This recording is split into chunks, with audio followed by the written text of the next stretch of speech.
승마지도사 자격 기출문제 함께 풀기 2021년 마학 1부 시작하겠습니다. 26 말의 역사에 대한 설명으로 옳은 것은 1. 에오히푸스는 약 100만 년 전 북미 대륙에서 번성하였다. 2. 말은 체구가 커지고 발가락 수가 감소하는 방향으로 진화하였다. 3. 말이 가축화된 시기는 기원전 5000년경부터이다. 4. 18세기 중엽 이후 산업혁명의 도래와 함께 말의 수는 급격히 증가하기 시작했다.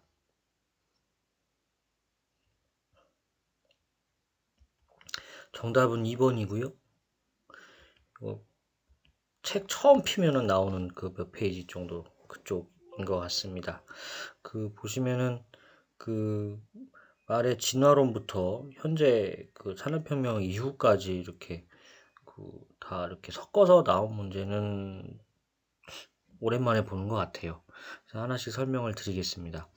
에오히푸스는 5천만 년 전 신생대 3기 에오세 이때 나온 말이고요. 그래서 여우와 말일보다는 여우와 같은 모습이죠. 그래서 앞발가락 4개, 뒷발가락 3개. 그래서 이빨의 구조를 볼 때 나뭇잎을 먹고 산 거로 추정된다. 이게 에오히푸스인데 여기 이제 100만 년 전이라고 했기 때문에 이제 1번이 틀린 거고요. 참고로 100만 년 전 북미 대륙에서 번성한 거는 에쿠스입니다. 그래서 현대말의 지적인 조상 에쿠스가 되겠고요. 그리고 2번 같은 경우는 맞는 거죠. 그래서 말의 진화에서 가장 특징적인 것은 다리의 뼈가 길어지면서 체구가 커진 것과 발가락 수가 감소되어 결국 가운데 발가락인 셋째 발가락만 발달한 것이다. 이제 요거 맞는 내용이고요. 3번 같은 경우에는 가축화된 시기는 기원전 3000년경부터이다. 이렇게 하시면 되겠고요. 그 다음에 18세기 중엽 이후 산업혁명이 도래가 되면서 말의 수는 급격히 줄어들기 시작했죠. 답은 2번이 되겠습니다. 27 말의 분류에 대한 설명으로 옳지 않은 것은 1. 말과 동물은 셋째 발가락만 발달해 있고 다른 발가락은 퇴화하였다.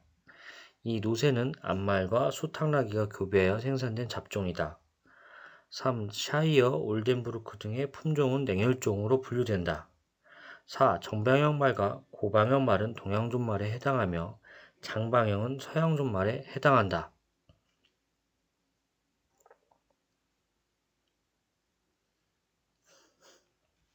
정답은 3번이고요. 요거 솔직히 책 읽어봐도 잘 기억날까 말까 하는데 좀 약간 좀 난이도 있는 문제가 아니었나 생각이 됩니다. 그래서 1번은 맞는 표현이죠. 아까 26번에 설명을 해드렸는데 셋째 발가락만 발달해서 다른 발가락은 퇴화한 이런 상황이고요. 그 다음에 노새는 앞말과 수탕나기가 교배한 게 맞고요. 참고로 수발과 암탉나기가 교배한 거는 버새가 되겠습니다. 버새. 그리고 3번 같은 경우에는 이제 샤이어는 냉혈종, 서양종이 맞는데 올덴부르크는 정원종, 온혈종에 해당이 되겠습니다. 그래서 3번이 틀렸고요. 4번 같은 경우에는 정방형 말과 고방형 말 동양종이 맞고요. 장방형이 서양종 말에 해당한다. 그러니까 어떻게 보면은 다리가 긴 애들, 비교적 긴 애들 정방형과 고방형은 동양종이고 장방형 같은 경우에는 다리가 비교적 짧은 애들이잖아요. 어떻게 보면은 북유럽이나 이런 유럽 쪽의 그런 산악 지역을 생각한다라고 하면은 4번 정도 유추가 되지 않을까. 그리고 또 동양종 같은 경우는 또 우리 아랍 생각하잖아요. 아랍 같은 경우는 빨리 달리고 그러니까 정방형이나 고방형 이렇게 생각하면 되지 않을 좀 이렇게 유추하면 되지 않을까 좀 생각이 됩니다. 28 말의 악벽에 대한 설명으로 옳지 않은 것은 1. 말의 근본적인 순치를 위해서는 물리적 고통을 통해 말의 심리를 지배해야 한다. 2. 운동 부족은 말의 악벽을 일으키는 원인 중 하나이다. 3. 끙끙이 버릇은 산통을 유발할 수 있다. 4. 꼬리를 문지르는 버릇은 겨울철보다는 여름철에 흔히 발생한다.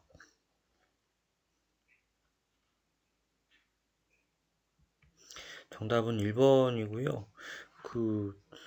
어쨌든 말을 순치시키기 위해서는 이제 말이 이제 기증자한테 심리적으로 복종이 된 상태가 되는데, 근데 이제 복종을 하려면은 말이 이제 편하게 하면 말이 셀프로 복종을 해줘야 되는 거잖아요. 그러니까 그러기 위해서는 물리적인 고통, 강요나 억압, 때리고 이렇게 하면 안 되고 말이 스스로 협조적으로 변할 수 있게 그런 해야 하기 때문에 때리면 안 된다, 뭐 물리적 고통을 하면 안 된다, 뭐 이런 내용이고요. 그래서 1번은 물리적 고통을 준다고 했으니까 안 되고요. 제가 가끔 비교하는데 애기 키우는 거랑 비교를 하잖아요. 말에 지능 수준이 낮다 보니까 애들 때린다고 말 안 듣죠. 달래거나 이렇게 하거나 해야 말 들으니까 그렇게 생각하시면 될 것 같고요. 운동 부정은 말의 악벽을 일으키는 원인 중 하나가 맞습니다. 그래서 그 책에는 심리적 갈등, 뭐 불확실성, 행동의 제약, 운동 부족과 지루함, 컨디션 불량 이런 게 말의 악벽 원인으로 나와 있습니다. 그리고 3번하고 4번은 맞는 표현이고요. 요거는 다음 장 그림으로 살펴보겠습니다. 그림이 저는 솔직히 성지자 시험이 자주 나올 줄 알았는데 올해는 그림 문제가 별로 없는 것 같아서 좀 아쉬움이 있긴 한데요. 저는 왼쪽이 끙끙이를 하는 모습, 그래서 이렇게 위 이빨을 나무 이런 데 대고 공기를 이렇게 들이마시는 그런 거죠. 그래서 끙끙이고, 오른쪽 사진이 꼬리를 문지르는 모습입니다. 아무래도 여름철에가 더 많이 문지른다라고 책에 돼 있고요. 아무래도 여름철에서 덥고 뭐 짜증나고 그러니까 더 그렇지 않을까 이렇게 생각을 해봅니다. 29. 말의 약호슨 기관과 가장 관련이 깊은 감각 기능으로 오른 것은 1. 시각 기능, 2. 청각 기능, 3. 촉각 기능, 4. 후각 기능.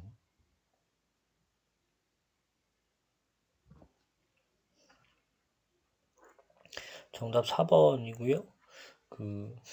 말의 감각기관에 대한 그런 문제는 어쨌든 요거는 자주 나오죠.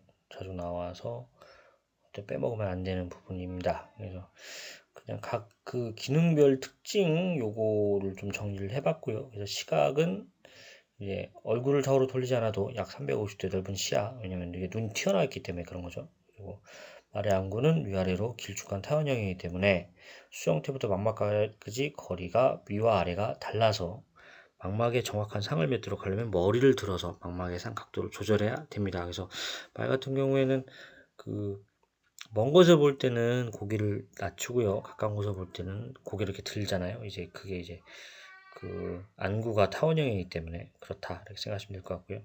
청각은 사람이 들을 수 있는 음역보다 더 넓은 음역이 청취가 가능합니다. 그래서 수마 같은 경우에는 앞말이 1km 떨어진 거리에서 오는 소리도 들을 수가 있습니다.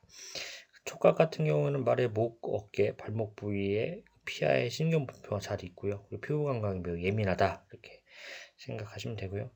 후각 기능이 정답인데요. 야코슨 기관이 이제 특수한 주머니로 비도 안쪽 입천장 위쪽 이들은 내 냄새를 신중히 맡고자 할 때 수말이 발정난 앞말의 엉덩이 냄새를 맡고 하늘을 향해 윗입술을 집어 보이는 행동, 플레멘 행동이죠. 요것과 관련이 됩니다. 그래서 요거 낙타나 뭐 우리 어렸을 때 퀴즈타면 신비 이런 거 보면은 막 이런 초식동물 이런 거 많이 있잖아요. 그거라고 생각하시면 돼요. 예. 사진 보여드릴게요.